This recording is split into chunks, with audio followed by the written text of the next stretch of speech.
When you think of the start of the Viking Age in England, you probably picture the year 793 AD. That year, a terrifying raid on the holy island of Lindisfarne took place.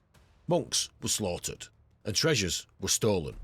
It was a sacred place desecrated by heathen men from the north. It's a bloody and dramatic start to centuries of chaos. But this raid wasn't actually the beginning. The first fatal encounter happened 4 years earlier, not in a holy sanctuary, but on a windswept beach in the south of England. It wasn't a simple raid for plunder, but a violent misunderstanding between two cultures that had no idea what they were getting into. This is the story of the real first recorded Viking landing in England, a story of a local official just trying to do his job, and the day 3 mysterious ships brought a new kind of violence to the shores of Britain. The year is 789 AD.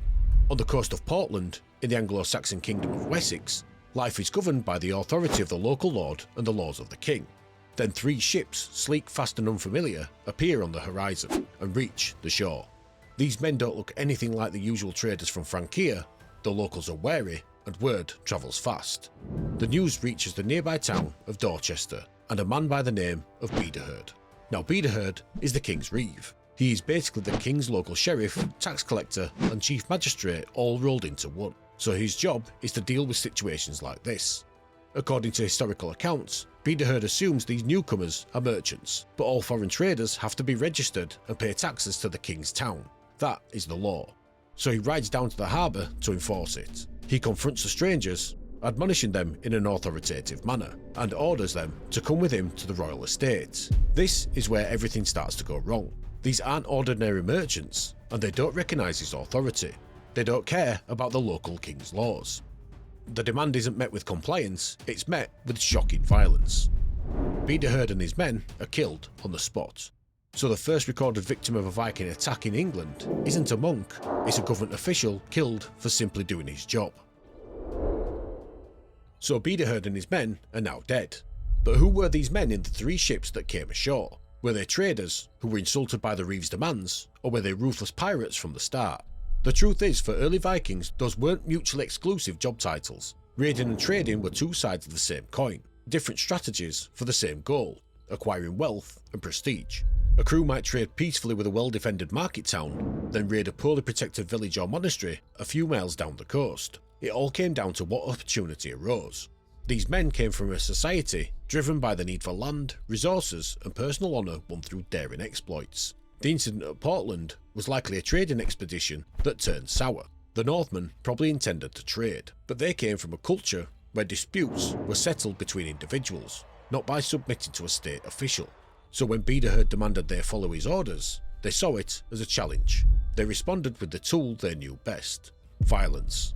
It was a fatal clash of customs, a collision between a society of law and order and a society of honour and opportunism.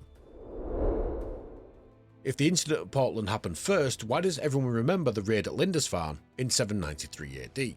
Why did it become the event that was more memorable?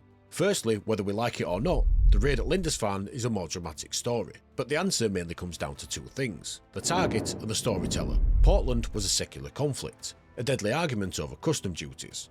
Lindisfarne was very different. It wasn't just a monastery, it was a sacred heart of Christianity in northern England, a place revered across Europe. To attack Lindisfarne was to attack God himself. The Vikings didn't just steal gold, they trampled on the bodies of saints like dung in the street. This horror found its master storyteller in a man named Alcuin, an English scholar at the court of the Emperor Charlemagne. When news of the raid reached him, he wrote horrified letters that swiftly spread across the Christian world. He famously wrote, "Never before has such terror appeared in Britain as we have now suffered from a pagan race." Alcuin framed the attack as not a simple robbery, but an apocalyptic event, a punishment from God for the sins of the English. His powerful theological narrative cemented Lindisfarne in history. The small-scale killing of a local official in Dorset simply couldn't compete with the story of God's sanctuary being defiled by pagans. The story of the Vikings in Dorset doesn't end with Beaduheard's death. The first encounter at Portland may have left a mark in the history books, but almost no trace in the ground for archaeologists to find. But centuries later, not far from where Beaduheard rode to his death, a discovery was made that shows what happened after he was killed. In 2009, during the construction of a new road, archaeologists unearthed a mass grave. Inside, they found a tangled mess of 54 decapitated skeletons with 51 heads piled neatly to one side. Isotope testing on their teeth showed that these skeletons weren't from local people. They were Scandinavian from as far away as the Arctic Circle. They were all young men of fighting age, likely the crew of an entire Viking longship. One of the men even had decorative grooves filed into his front teeth, which was the mark of an elite warrior. It's thought that these men didn't die in battle. They'd been captured, stripped naked, and systematically executed by the local Anglo-Saxons. The messy cuts on their bones show it was a frenzied, brutal attack of retribution. The grave was dug by a main road, and was probably used as a public and terrifying warning to any other raiders. Wessex was no longer an easy target. So the Viking landing at Portland in 789 is a grim glimpse into how the Viking Age truly began. It wasn't a master plan of invasion, but a series of probing voyages, cultural clashes, and opportunistic violence. It shows us that the lines between trader and raider were very blurry. The death of the Reeve Beaduheard was only a small step towards the Viking Age of Britain. It didn't make the same shocking impact as the raid at Lindisfarne, but it was the first step towards the wave of violence, invasion, and eventual settlement that would define the next 3 centuries of British history. Thank you for joining me once again on this dive into history. If you liked the video or found it informative, please don't forget to give it a thumbs up. It really does help the channel grow. Also, don't forget to hit the subscribe button and turn on notifications so you never miss a new story. What are your thoughts on what happened at Portland in 789? Let me know in the comments below. I also have a series on the kings and queens of England and Great Britain, so if you'd like to explore that with us, then click one of the links at the end of this video. Thanks again for watching, and hopefully we'll see you all next time.